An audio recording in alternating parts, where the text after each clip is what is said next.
अस्सलाम वालेकुम student, my name is Tamul Mehdi. आज हमने क्लास 5 का पेज नंबर 16 पे जो वर्ड प्रॉब्लम्स हैं उनमें उसका हमने क्वेश्चन नंबर 7 स्टार्ट करना है।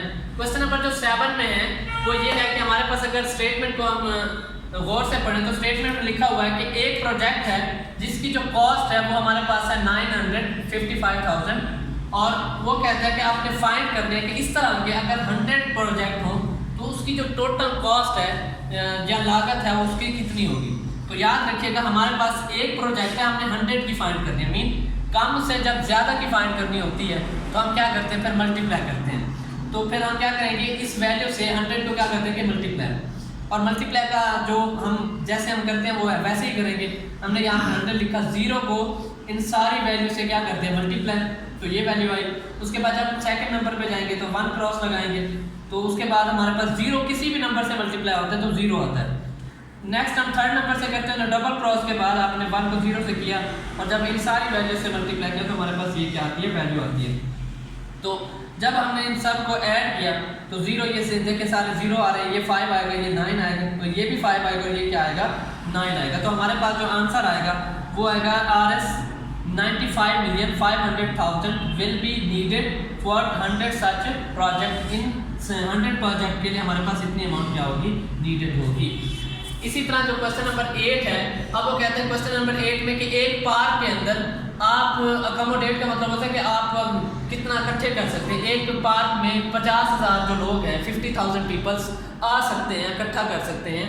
तो आपको कहते हैं कि आप ये बताएं कि 10 पार्क्स में कितने पीपल्स आ सकते हैं। लेकिन हम क्या थोड़े से ज़्यादा की तरफ जा रहे हैं, तो इसका मतलब है अगेन हम क्या करेंगे, मल्टीप्लाई करेंगे।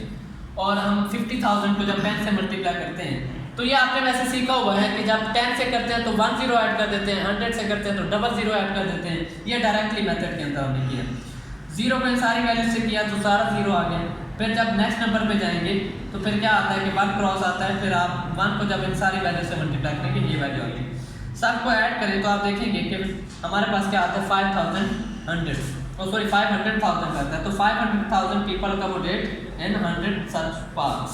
अच्छा जी, इसी तरह क्वेश्चन नंबर 9 भी बिल्कुल एज इट इज होगा, वो भी मल्टीप्लाई होगा। अब हम चलते हैं क्वेश्चन नंबर 10 की तरफ। अब वो कहते हैं एक स्कूल के अंदर जो एक स्टूडेंट की एनुअली फीस, एनुअल का मतलब है 1 ईयर की फीस, वो कितनी है 123,000। अब वो कहता है कि आप ये बताएं कि ईच मंथ वो कितनी पे करेगा, मीन मंथली जो फीस है वो कितनी है। तो अब हम देखें ज़्यादा से, एनुअल का मतलब है 1 साल, और 1 साल के अंदर कितने मंथ होते हैं, 12 मंथ होते हैं। तो ज़्यादा से कम की तरफ जा रहे हैं, इसका मतलब हम क्या करेंगे, फिर डिवाइड करेंगे। अब हमें पता है कि एनुअल इक्वल टू क्या होता है 1 ईयर, और 1 ईयर में कितने मंथ होते हैं 12 मंथ। तो हम क्या करेंगे, ये जो हमारे पास टोटल फीस थी इसको 12 पे क्या करते हैं, डिवाइड करेंगे। तो फर्स्ट हमने 12 को 1 से किया तो 1 हमारे पास क्वेश्चन में चला गया, और यहाँ पे हमने 12 लिखा तो 12 में से 12 किया तो क्या आता है 0।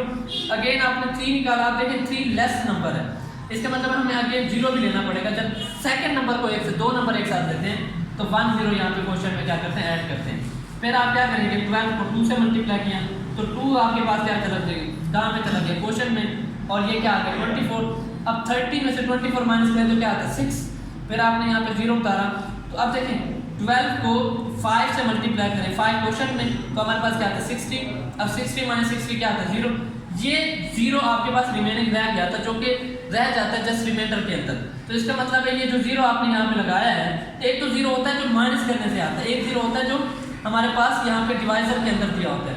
तो क्या होगा डिविडेंड के अंदर, तो ये 0 आप यहाँ पे क्वेश्चन में लिखेंगे तो आपके पास जो टोटल अमाउंट मंथली फीस बनती है वो क्वेश्चन होगा, और क्वेश्चन क्या है 10,250। इसी तरह क्वेश्चन नंबर 11 है, इफ अ पर्सन, एक पर्सन के पास टोटल जो शॉप्स है वो कितनी है 25 है, और उन्होंने कहा है कि एक शॉप की जो कॉस्ट है ना वो कितनी है 655,000। तो आपको कहता है कि कॉस्ट ऑफ 25,000 सॉरी 25 शॉप्स की जो कॉस्ट है टोटल वो आपने फाइंड करनी है। तो देखिए आप कम से ज़्यादा की तरफ जा रहे हैं, इसका मतलब हमने क्या करना है मल्टीप्लाई। तो 25 से इन सबको मल्टीप्लाई करेंगे तो 5 से इन सारी वैल्यूज़ को मल्टीप्लाई किया तो हमारे पास ये वैल्यू आती है।